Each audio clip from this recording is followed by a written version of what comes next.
Político populista en la República Argentina que cree que solamente se puede sacar de la pobreza a alguien dándole un plan, tirándole un plan por la cabeza. Ya llevamos 3, 4 generaciones de gente con planes sociales, ¿no? Cuando en realidad lo que hay que darle en vez de planes es estudio, capacitación, trabajo, que aprendan el esfuerzo, el sacrificio. ¿Cómo no se puede? ¿Cómo no se va a poder? Para aquellos que militan la pobreza, los Férsicos, los Delía, los Grabois de la vida. Sí se puede. Y no es llevándolo a una marcha para que cobren un plancito. Los ponen en una lista y le van tirando la guita a medida que van al piquete para cumplir. ¿Se puede? Sí, claro que sí. ¿Qué hay que darles?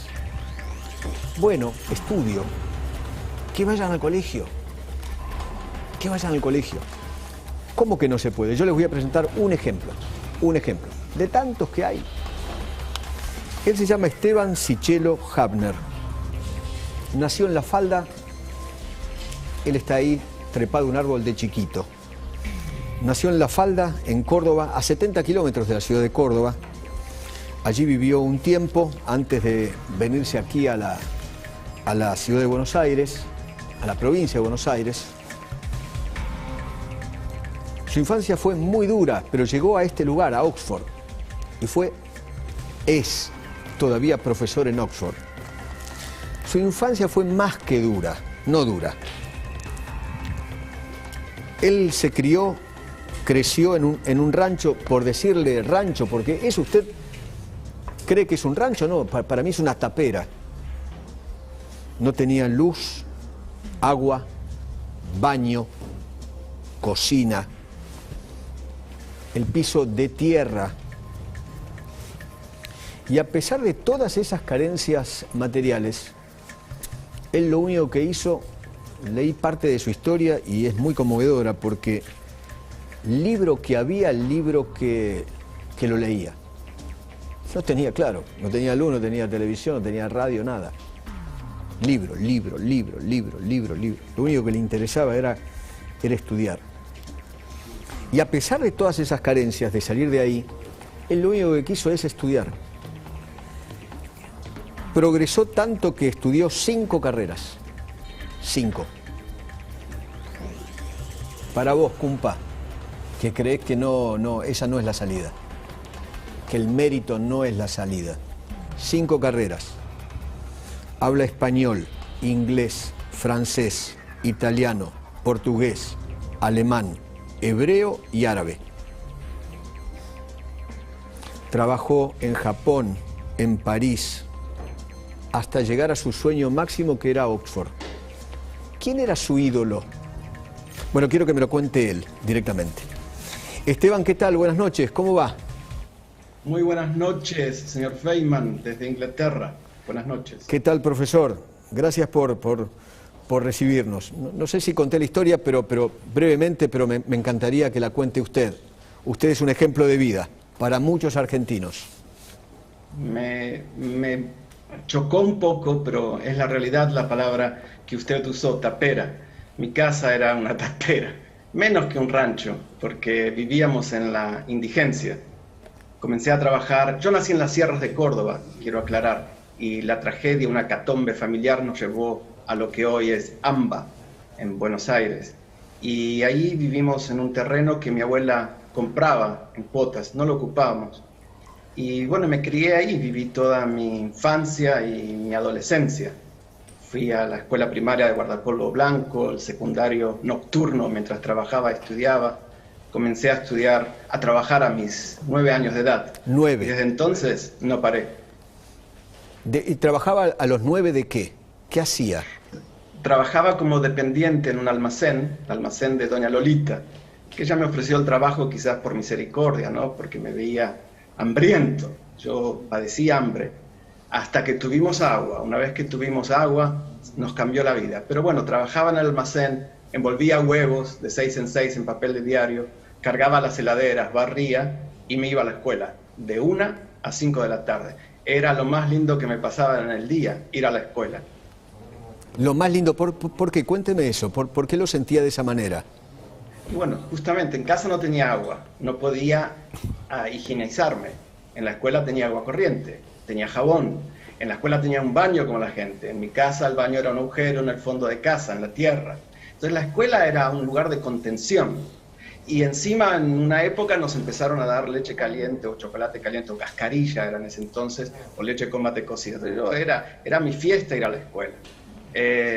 Y es lo que más deseaba, ir a la escuela. Y bueno, y sigo estudiando hasta el día de hoy y aquí estoy en la Universidad de Oxford. Cuénteme una cosa, ¿cómo era el tema de los libros? Porque me contaron que usted libro que tenía en la mano, libro que lo devoraba. Yo era la única abstracción, si se quiere, que tenía para salir de la realidad. Yo no creo que tuve una infancia triste. Yo en esa tapera, yo creo que fui feliz. Pero lo único que me hacía salir de esa realidad era leer. No había internet, no había radio, claro, no había televisión, porque no teníamos electricidad. Entonces la lectura fue mi ábrete sésamo. Y cuando no podía conseguirlos, yo era muy basurero, revolvía la basura y encontraba todo y leía todo lo que encontraba. Pero cuando quería comprarme algo, juntaba cables, los quemaba y vendía el cobre y con eso me compraba los libros. Me compré el primer diccionario Aristos, inglés-español, que hasta hoy lo tengo, juntando cables. ¡Qué bárbaro! Usted me contaba hoy en Radio Rivadavia la historia de que como no tenía luz, iba a estudiar abajo de la Panamericana. Nuestro rancho estaba muy cerca de la Panamericana y habían puesto esas luminarias que están hasta el día de hoy, enormes, claro. Unas columnas quizás de 1 metro de diámetro, iluminaban cuadras, era fantástico. Entonces, como no había plata, mi madre trabajaba de mucama, de limpieza en un hospital, padre no tenía, mi madre sola con 3 críos, era muy difícil. Entonces, velas faltaban siempre. Entonces, cuando pusieron las luminarias en la Panamericana, fue la solución, porque podía hacer los deberes, podía leer, era fantástico. Yo le debo a la Panamericana gran parte de mis estudios. ¡Qué bárbaro! Es impresionante. Profesor, cuénteme cómo de esa tapera y de la Panamericana usted llega a Oxford. Bueno, siempre descubrí que cuanto más estudiaba, mejores trabajos tenía. Y desde temprana edad tuve esta atracción por las lenguas.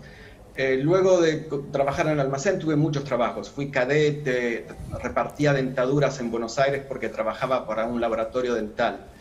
Y después dije, bueno, estoy estudiando inglés, estudiaba inglés solo, era muy difícil saber cómo se pronunciaban las palabras, pero no había inglés en la escuela en ese tiempo, internet no había, hoy no hay excusa para no aprender lenguas.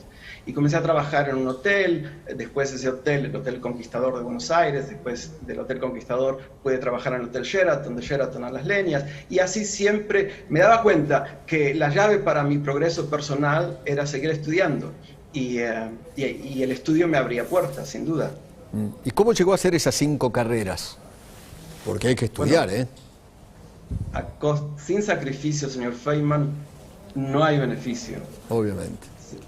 Y fue mi obsesión, demostrar que sí se podía. Y primero estudié una y después fue mi mayor logro. Yo creo que vale la pena aclararlo. Hay gente que piensa, Esteban se fue de Argentina, por eso yo no creo haber triunfado, debo aclarar esto. Pero mi mayor logro creo que fue en Argentina, cuando un niño que vive en la indigencia y en la pobreza, como yo he vivido, pudo terminar la escuela primaria y secundaria, creo que fue el mayor logro de mi vida. Después el resto fue fácil, después uno le agarra la mano a estudiar. Y el sacrificio y el trabajo, porque ese también es un punto, que acá en la Argentina pocos entienden. Yo creo, señor Feynman, que mi mayor riqueza hoy en día, yo soy una persona rica, porque rico no es quien más tiene, sino quien menos necesita. Y esa pobreza de antaño, porque a nosotros no nos daban nada, yo nunca fui a un comedor escolar. Un plan, nada. No, en absoluto. Lo único que recibíamos era del Sindicato de Trabajadores Municipales de San Isidro, el guardapolvo y algunos útiles. Para ir al colegio. Pero los sindicatos, yo de niño no los quería, porque eran los que me cerraban la escuela. Cerraban la escuela por desinfección, cerraban la escuela porque había un sátiro suelto, cerraban la escuela y hacían huelga. Hasta 90 días yo contaba, soy muy minucioso hasta el día de hoy contando asistencia, ahora de mis estudiantes, pero hasta a veces los sindicatos me sacaban 90 días de clases de un año. Era terrible. No solo mi educación era deficiente, sino que la hacían más deficiente aún. Pero le tomé amor a los estudios y creo que es la única solución para salir de la pobreza. Esa pobreza hoy es mi mayor riqueza. Claro que sí. Ahora, usted lo que cuenta es lo importante que es un día de clases, porque acá estamos en un momento que, 15 días de clases, sí o sin clases, no importa. Un día de clases que se pierde es una pérdida terrible en el currículum no solamente de un niño, de un estudiante primario o secundario. Hoy yo soy docente en la Universidad de Oxford y entre tantas cosas y cargos que tengo, me ocupo de la educación, de formar docentes. Entonces voy mucho a las escuelas y veo que después de esta pandemia terrible que nos tocó vivir, la escuela, no solamente lo vemos nosotros, sino que mediciones que se han hecho en diferentes centros educativos del mundo, en la escuela se ha demostrado que los chicos respetan más las reglas de higiene. Son ellos que luego van a las casas y le dicen a los padres hay que lavarse las manos, hay que ponerse el barbijo, guardan distancia, hay que confiar en los chicos. Yo creo que los chicos de Argentina son como el resto de los chicos del mundo, no tienen por qué ser diferentes. Entonces la escuela es el lugar donde se aprende higiene y luego son ellos que lo aplican en sus casas. Por último, ¿le puedo mostrar algo? No sé si usted nos puede ver, pero ¿nos está viendo además? Sí, ve. Muy bien. Voy a mostrar un pequeño video y quiero que usted me cuente brevemente la historia. Ponelo, dale. Me parece, un minutito, un minuto. Me parece que la mujer jugando al fútbol es como estilizar la belleza, tiene unas mejores piernas, mejor cola. Esto se hace con zapatillas, no con zapatos. Si no me sale, no es culpa mía, sino que me traigan una zapatilla. If I cannot make it, if not, bring me tennis shoes. ¿Lo va a hacer con una pelota de golf? Sí.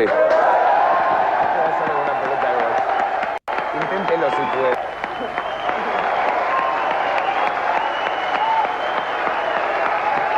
Gracias a Esteban, justamente. Maradona, No, Esteban, recuerda ese momento. Le entregaron el diploma a Maradona. El título que le está brindando la Universidad Esteban. de Oxford, honorífico 100% a Diego Sí, Maradona. lo escucho. Sí. Cuénteme esta historia, brevemente. Le cuento brevemente. Cuando nos ponen la televisión en casa, yo veo una entrevista que le hace Papaleo, el esposo de Irma Roy, a Maradona con 12 años, y le preguntan, nene, ¿qué querés ser cuando seas grande? Maradona dice, quiero ser un jugador de fútbol y jugar en un mundial. Yo dije, ahí está. Después Maradona era una estrella, dije, salió del villerío como el mío y llegó a ser un jugador de fútbol. Para mí es un ejemplo a seguir, un ejemplo de lo que hay que hacer y un ejemplo de lo que no hay que hacer. En palabras de Maradona, Maradona se sacrificó mucho, levantándose temprano, con disciplina, iba a entrenar con el estómago vacío, no tenía dinero para comprarse los botines y también revolvía basureros como yo, me lo dijo él en Nueva York.